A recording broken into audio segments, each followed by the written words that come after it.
Hi guys, நம்ம கிச்சனில் என்னென்னு பார்க்கலாம். இன்றைக்கி நம்ம வந்து கோவக்காய் சட்னி தான் அரைக்க போகிறோம். அதுக்கு ஒரு 6 கோவக்காய் எடுத்து வச்சுருக்கேன்.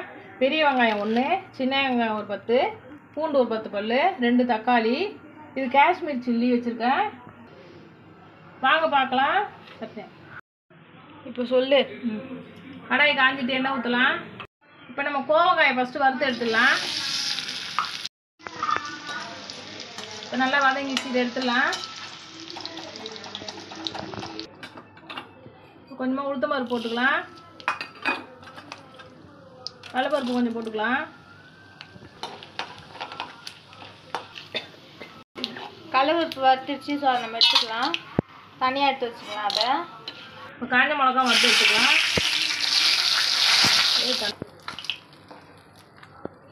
டைமில் வெங்காயத்தை போட்டுக்கலாம், பூண்டு போட்டுக்கலாம், சின்னதாக தேங்காய் மட்டை ஒன்று போட்டுக்கலாம். இப்போ கொஞ்சம் பாதி வெங்காயம் வதங்கிச்சு, தக்காளியும் போட்டுக்கலாம். மருந்து தண்ணி சாப்பிட்றாரா? இப்போ வந்து நல்லா வதக்கியாச்சு, ஆஃப் பண்ணிடலாம். ஆறுனோன்னு வந்து சட்னி அரைச்சிடலாம். இப்போ ஃபஸ்ட்டு நம்ம கடலைப்பருப்பு, உளுத்தம் பருப்பு, காஞ்ச மிளகா கொஞ்சம் லேசாக நவுத்திக்கலாம், பொடி பண்ணிக்கலாம். பார்த்தீங்கன்னா கொஞ்சம் பொடி ஆயிடுச்சு.